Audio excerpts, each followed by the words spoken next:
सर्वांनी समजून घ्यावे।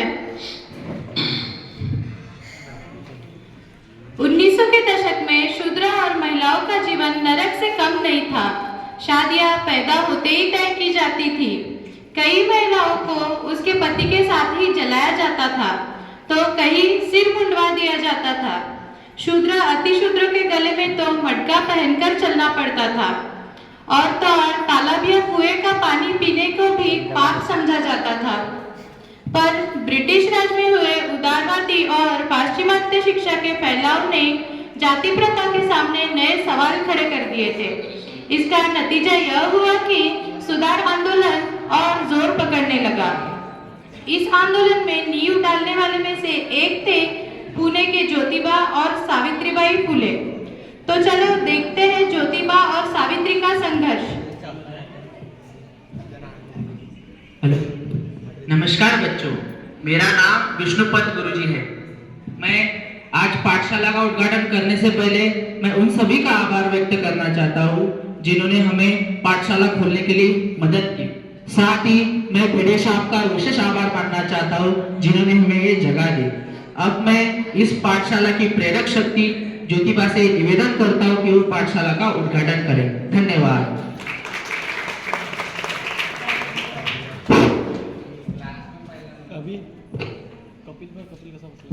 आज का दिन बहुत ही भाग्यशाली दिन है। कुछ वर्ष पहले मैं मेरे ब्राह्मण मित्र की यहाँ शादी में गया था। मित्र के रिश्तेदारों ने मुझे देखा और चले जाने को कहकर अपमानित किया। उन्होंने कहा कि मैं एक शूद्र हूँ और शूद्र को कोई अधिकार नहीं कि वो ब्राह्मणों के साथ कंधे से कंधा मिलाकर चले।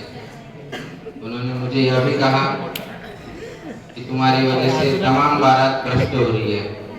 उस दिन पूरी रात मुझे नींद नहीं आई और बहुत सोचने के बाद मुझे ये लगा कि समाज में आत्मसम्मान पाने के लिए हमें संघर्ष करना होगा, हमें हथियार उठाना होगा। और वो हथियार कोई लाठी, तलवार या बंदूक नहीं, बल्कि वो हथियार शिक्षा होगी। हमें खुद को शिक्षित करवाना होगा। मेरी पहली छात्रा मेरी पत्नी सावित्री है, वो तुम्हें पढ़ाने में मदद करेगी। शुभकामनाएं व्यक्त करता हूँ कि आप सभी लोग शिक्षा पाने में सफल हो।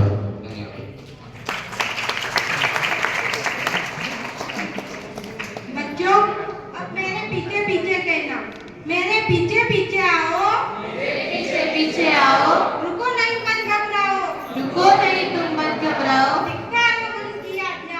धिक्कारो मनु की आज्ञाएं, शिक्षा पाओ और दिलाओ, शिक्षा पाओ और दिलाओ, शिक्षा का आनंद महान, शिक्षा का आनंद महान, ज्योति का कहना लो मान, ज्योति का कहना लो मान।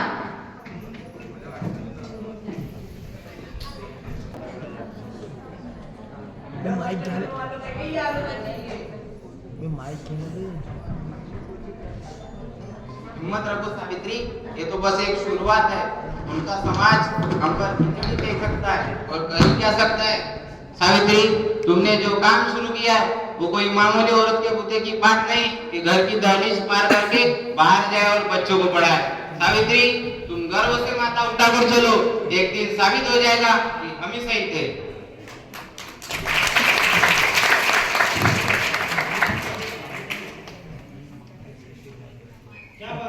कपिल, क्या बात है? कपिल नहीं बाबा, तो बहु रो क्यों रही है?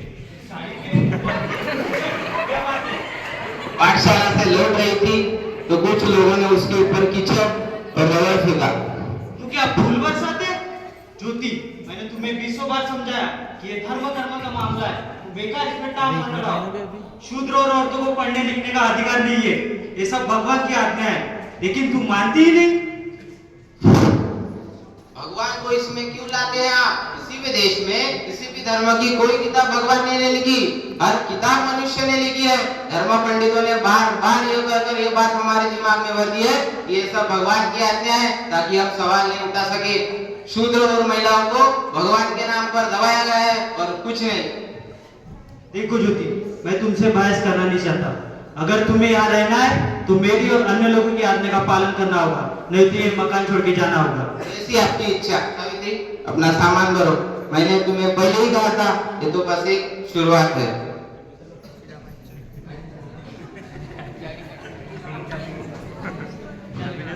क्या हुआ तात्या? बाबा ने घर छोड़ने को कहा? जी हाँ उस्मान भाई। कोई बात नहीं तात्या, आप हमारे घर में चलो। हमारे घर में बहुत जगह है। आपके हमारे घर में बहुत जगह है। अपनी पाठशाला वहाँ खोल सकते हैं। मेरी बहन फातिमा शेख सावित्रीबाई के साथ पढ़ाने में मदद करेगी।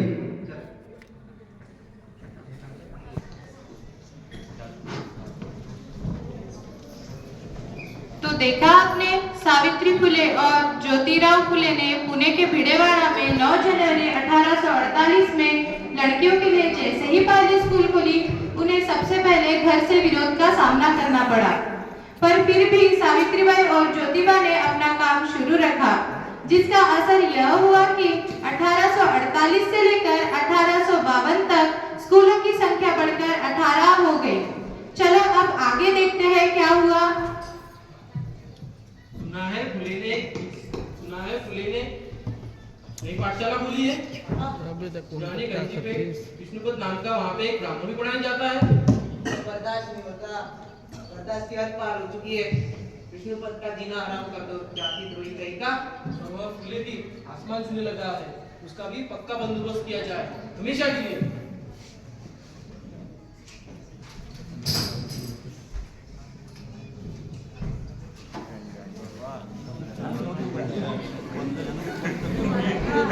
पूरी वाट लावून ठेवली।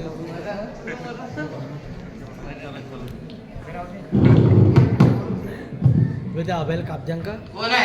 कौन है? खबरदार तू चिल्लाया तो। कौन हो तुम लोग? रामोशी, हम तुम्हारी हत्या करने आए हैं। मैंने तुम्हारा क्या बिगाड़ा है? यह हमें नहीं पता, हमें तो सुपारी मिली है पूरे 1000 रुपए की। अच्छा।